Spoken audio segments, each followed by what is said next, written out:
Welcome to episode 90 on the Live Blissed Out podcast. Did you know that while play is crucial for a child's development, it is also beneficial for people of any age? Play can relieve stress, stimulate brain function, and improve your relationships. Play can also make work more productive and increase job satisfaction. Hello, action taker. Welcome to Live Blissed Out, a podcast where I have inspirational and informational conversations with business owners and subject matter experts to help you get the scoop on a variety of topics. Tired of hesitating or making decisions without having the big picture? Want to be in the know? Then this is the place to go.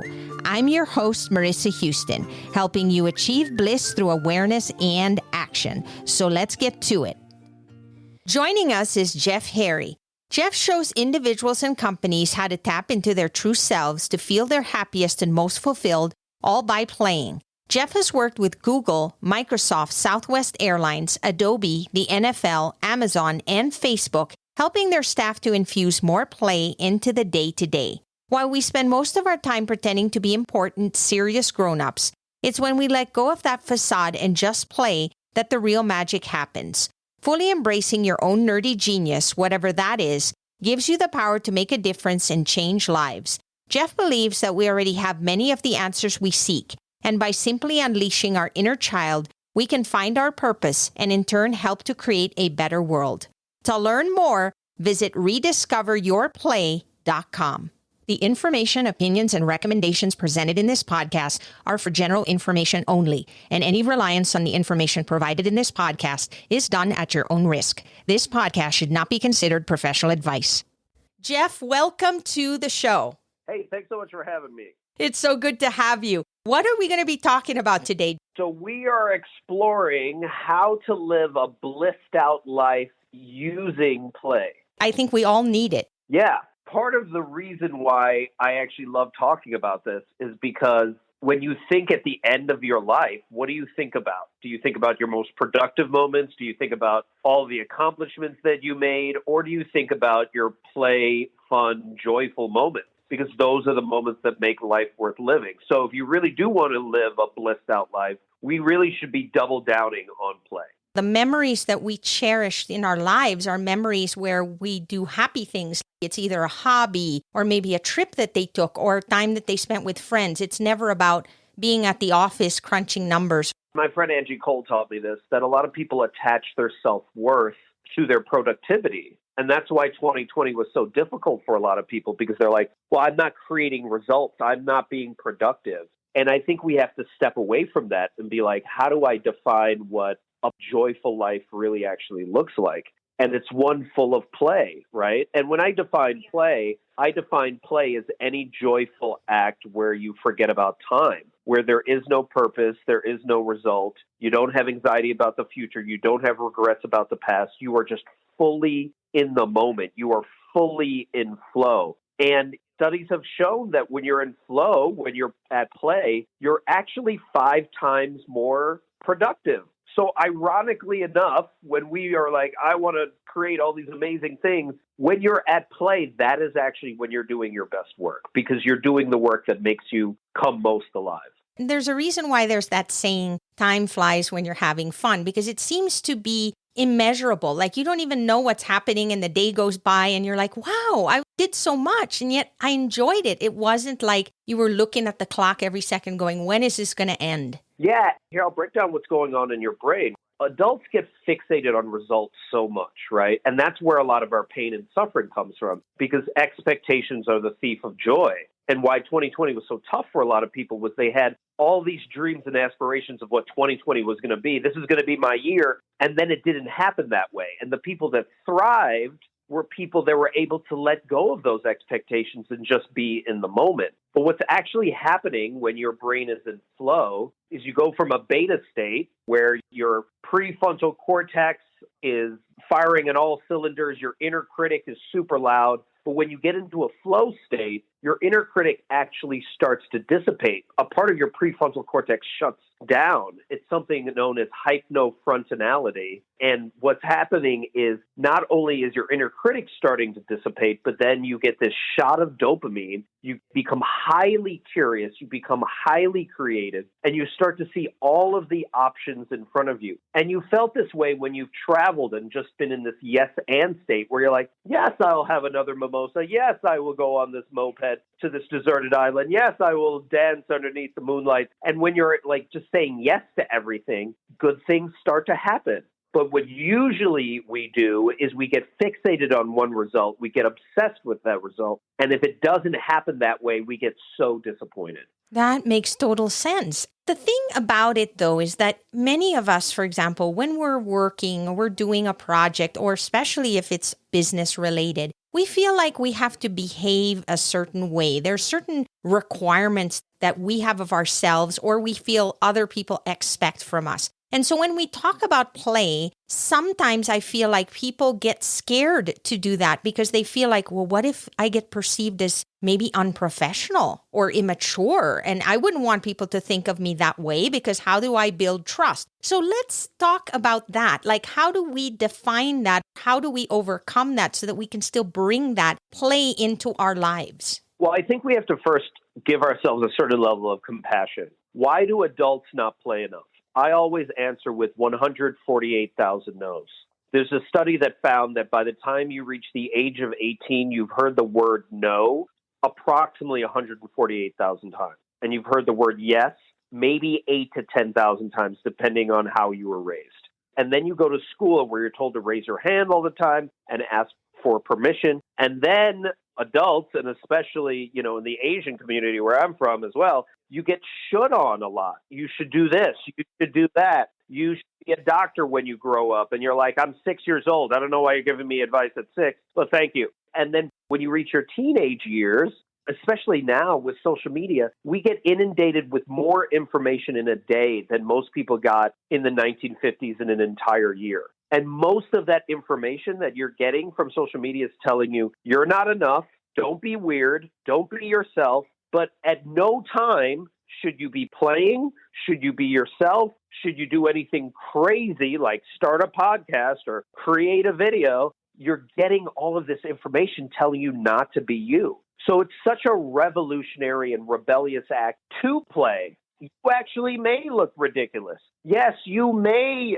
actually look stupid. You also may give permission to so many other people that want to do the same thing you want to do. When you're watching at a wedding and the first people that are out on the dance floor are dancing, some people might refer to them as looking really stupid. They also are the people that start the party. And when I talk a lot about how play is the opposite of perfection, perfection is rooted in ego and shame and fear of failure and trying to do the right thing all the time. Is this the right thing? I don't know if it's the right or the wrong thing. While play is about curiosity and experimentation and failing constantly and embracing that and just being shameless at times. But when you're in that space, that's when you're creating at your best level. That's when you're actually doing the things that make you feel most alive. And if you think of your most joyful moments, you're not thinking about everyone's opinion. You're just focusing on doing you. We need to be open to experiment with things and at the same time face some of those fears, those things that stop us from moving forward, because you can't know until you apply, until you try something out. And that is part of that open-mindedness where you don't want to say no to yourself all the time. You want to say yes and give it a try. Absolutely. It's part of the play-oriented mindset, the growth-oriented mindset. But I would also challenge your listeners, listen to the Viola Davis quote. You either claim who you are or you end up chasing your worth for the rest of your life. How many people do you know that are chasing their worth? One of the biggest lessons of the dying is I wish I had had the courage to live the life that I wanted to live, not the life that others expected of me. So what life are you choosing to do? Are you claiming who you are right now and all the weirdness and strangeness and the play stuff about you? Or are you chasing your worth, constantly looking for the validation of others, which never gives you happiness? Because if you look at results, they never give you ultimate happiness. Look at Michael Phelps, 23 Olympic gold medals, still went into depression right afterwards. Anthony Bourdain traveled the world and did the job that we all want to do, which is eat and travel, still not enough. So as long as we're thinking results are going to bring us happiness and fulfillment, we are constantly going to be disappointed. But the more we're allowing ourselves to actually play and be in the moment, that is where true fulfillment and joy lies. Are you a Gen Xer seeking to engage with your online community to make a positive difference, but keep putting your plans off due to fear or self-doubt? Not too long ago, I struggled with my own limiting beliefs that stopped me from pursuing my goals. I learned a lot of valuable lessons, which I'd like to share with you to help you avoid the same pitfalls. Ace Your Virtual Business is a business group centered upon action, community, and effectiveness. Join us for exclusive offers and weekly live conversations that address your challenges and receive the encouragement, accountability, and support you need to succeed in the virtual business world. To get started now, visit aceyourvirtualbusiness.podia.com.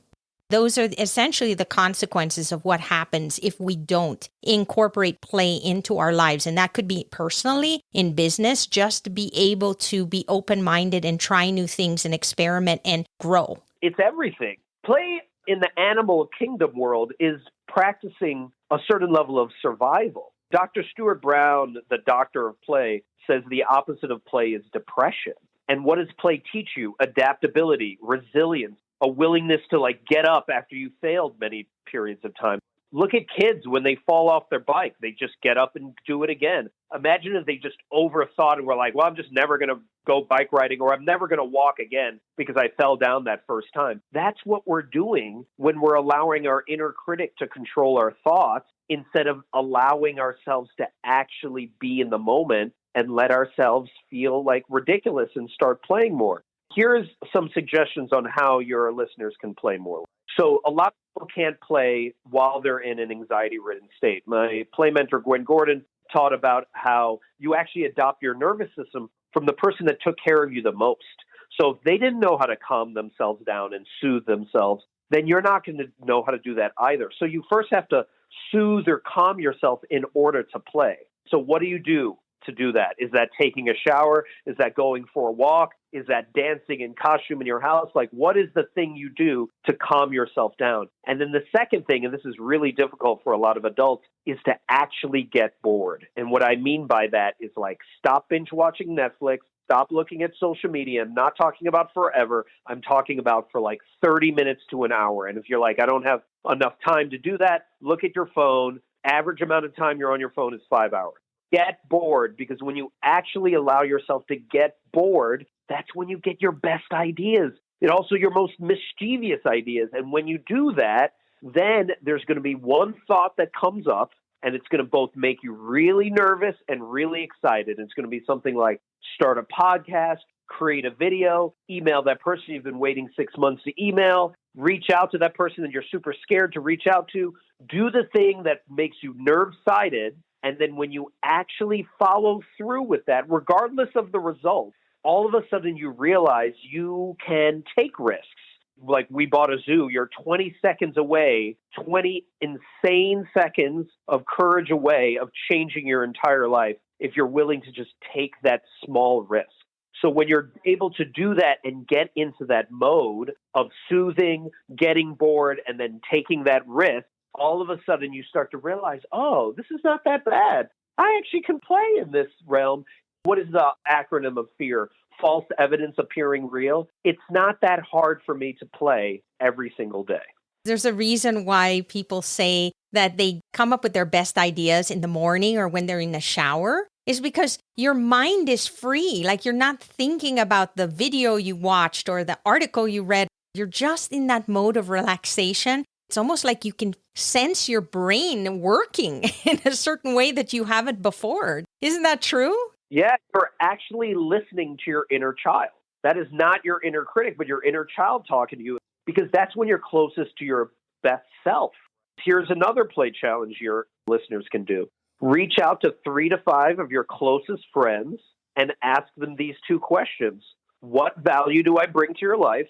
And then second, when have you seen me most alive? And another way of asking that is, when have you seen me most playful, most creative, most myself, most alive? And the when have you seen me most live is based off the Howard Thurman quote of like, don't ask what the world needs, ask what makes you come alive, because what the world needs is for more people to come alive. So when you ask those two questions, you get all of this love and appreciation. You're like, oh my gosh, that's actually what I do for you. I didn't even realize that. Oh my goodness, that is actually when I'm most creative, most playful, most alive. You get all these answers back and various different answers from 3 to 5 different people. And you can even also ask this on social media, and you'll start to realize and see all these patterns of ways in which you can play again. And then you can reach back out to those friends and ask them, hey, help me play in these ways, because now I have all these new ways of being able to play. And that's another way in which you can live a blissed out life. That is genius. And the reason I say that is because in the podcast, we constantly talk about awareness. And it's hard to be aware because we're looking at ourselves and we see ourselves in a certain way. Other people are able to view things that we can't see. We miss out on things because we evaluate ourselves in a very specific way. And so by asking the question, it's almost like we get a reflection back about who we are. And in some cases, we might say, oh gosh, yeah, absolutely. But even that confirmation helps because you want to be sure that what you're seeing is what they're seeing too. Like there's some sort of correlation. Right. And you just want to know how you're contributing to the world. I think a lot of times we don't know. We don't know the impact that we're having on people. And a lot of times we discount it. And the thing that actually makes you the most weird might be your superpower. That might be the actual thing that you want to do with your life. A lot of people are like, oh, you know, how could you play for a living? And that seems frivolous and blah, blah, blah. And it's just like, hey, 5 years ago, there was no such thing as TikTok. There was no such thing as Clubhouse. 15 years ago, there was no such thing as like YouTube.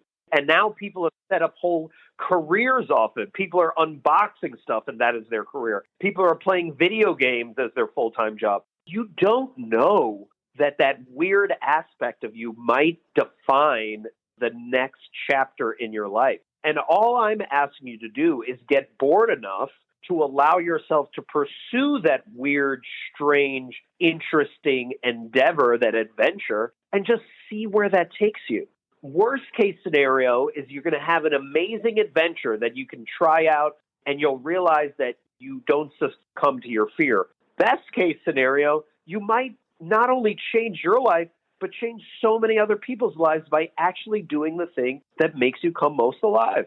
When you're doing that thing, when you finally figure that out, because I'm sure you've heard it before from many people, I know I do, they're still trying to figure things out. And even though they're trying, they're not playing. They kind of just reflect on it and go, yeah, someday. But it's different to actually just go out there, put yourself out there, do something different, learn, explore. I think what you're doing is amazing because that helps people take action, which again is another key word that I use a lot in the podcast is do something and don't be afraid to experiment. There's so many opportunities that are untapped if we just give it a chance. Right. And I'll even double down on this, right? I'll Goodwill Hunt your listeners. So do you remember the movie Goodwill Hunting? Oh, yeah. For anyone that hasn't seen it, Matt Damon is a genius in that movie. His best friend, Ben Affleck, works construction. At the end of the movie, they're at a construction site. Matt can have any job in the world at a think tank making millions of dollars. Right now, he's working construction with Ben, and they're sitting there at a lunch break, and Ben's like, so when are you going to take one of these high-paying jobs? And Matt's like, I'm not. I'm going to work construction. We're going to raise our kids next to each other. I'm going to take them to Foley Field, and that's just what we're going to do. And Ben turns to him, and he says, if I see you here in 20 years, I'm going to kill you. And Matt's like, what? I owe it to myself? And he's like, no. You don't owe it to yourself. You owe it to me. Everyone else at this construction site, because we're going to be here in 20 years, and I'm okay with that. But you are sitting on a winning lottery ticket, and you're too scared to cash that in. And every one of your listeners is sitting on a winning lottery ticket. And this is not just about you cashing it in for you. This is actually not about you. This is about the idea that there is somebody that is waiting for you to do your thing so they can do their thing. They are waiting for you to be brave and take that risk and start that podcast or start that business or create that video or put yourself out there in a way to show them that they can do it as well. And they can't do their thing until you do your thing. So my question to your listeners is like, are you ready to show up? Are you ready to do the thing that makes you come most alive so that you can live a blissed out life?